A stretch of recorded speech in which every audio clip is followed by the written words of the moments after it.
Good afternoon, everyone. So, thank you so much for holding on. With I know I can imagine that you might be starving. So, sorry to hold you. I'll make it quick for sure.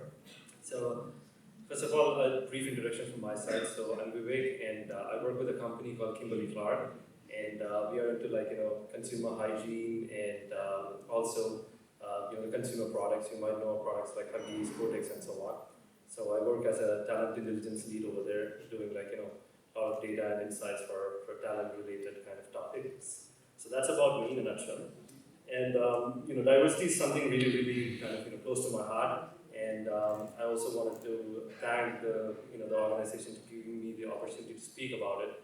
So I'll talk about it from a perspective where I learned about diversity, inclusion, and equity. And I would say all of my panel members had already kind of covered a lot of topics. One of the things which I wanted to add on is belonging, which is also a dimension which goes through it.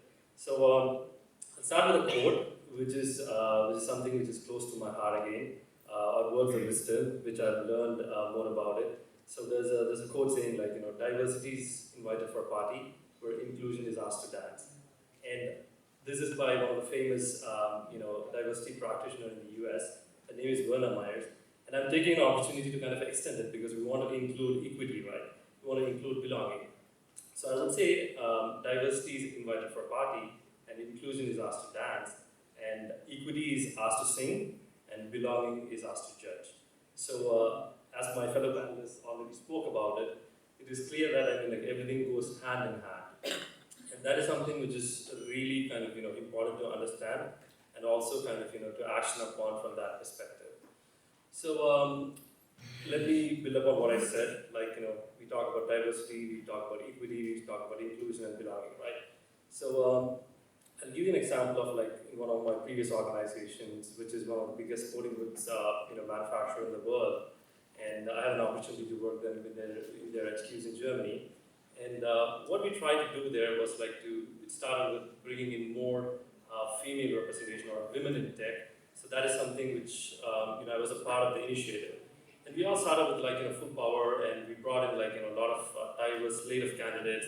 We brought in full amount of enthusiasm and so on from a talent acquisition perspective. And we were successful. We were successful in attracting them and bringing them on board. We could pay them really good salaries, relocation benefits, and so on.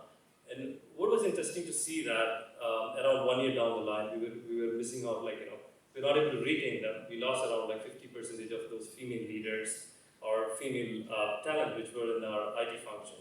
So we started thinking about what is missing, because this is a big thing, right? Because we put in so much of effort, so much of money behind all these campaigns or all these efforts and so on. So one thing we realized was that we realized with pain, so we're not ready for being inclusive for that set of people that we were hiring. So that was a big learning for us. And what happened was this was something which was really escalated to the top level, and the leaders also took it pretty seriously. So they started having the focus groups and investing time to see what exactly is missing, and that changed the entire picture or the entire scenario. And what we were able to do is then we started to have more conversation about how can we be more inclusive, and that's where we started bringing in a lot of ERG groups, all employee resource groups, which are really important, because we need to build in alliances, and we need to build in a lot of safe spaces, because there might be a lot of things like microaggressions which people might go through, or it could be discriminations, or it could be biases, or it could be lack of equity and so on.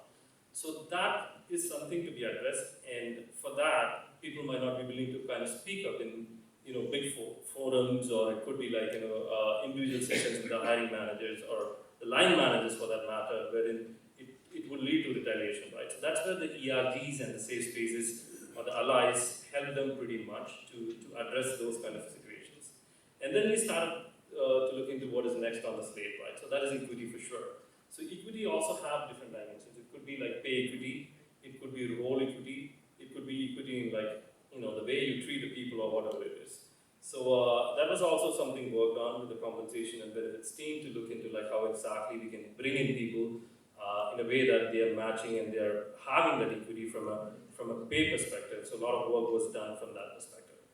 And then finally comes, the belonging part. So when you start doing all these things, right, trying to improve, trying to prove, trying to kind of, put in your efforts from the top leadership level. So it also reflects on it. And, we started kind of, so one of the initiatives what I worked on, and I'm really proud of, is like to hire our first chief diversity officer, and I was successful in kind of sourcing that candidate, and that made a lot of difference because we could bring in the someone who's like really focused and who can really build the diversity strategy and also drive it. So that was something which we did, and we were able to also kind of build in more cultural values to create those belongingness. And especially when we talk about, this topic is also touching upon the hybrid workplace, right? So that is something which is missing, that might be missing also, like, when we are working in a hybrid situation, because post-COVID, what has happened is like people are working much more remote and hybrid, right? So you don't get to experience the culture, you don't get to experience like, the values or, what the company stands for, right? Because you don't go to the office, you might not be meeting them kind of, personally. Or you might not see the office spaces personally, right? So that's what I mean, like belonging is also really important. And in my current company, what we have done is to address that is to look more into like, we have a fully remote policy based upon like, the managers can decide if an employee wants to come to the office. So what we have decided is like, we try to have anchor days, which is nothing but we come to a consensus with the team members and we decide that this day we go to the office and we have fun or we do networking and so on. And especially Gen Zs, who were pretty much, I also have a team which has Gen Zs, and they keep on saying like, we don't get the opportunity to network. And we entered the industry when it was COVID. So that's also really important to understand, and include that part to create that belongingness, which will help you to kind of, retain and overall to create, an inclusive, diverse, and equitable workspace. So those are my thoughts. And yeah, thank you very much for listening, and yeah, that's all.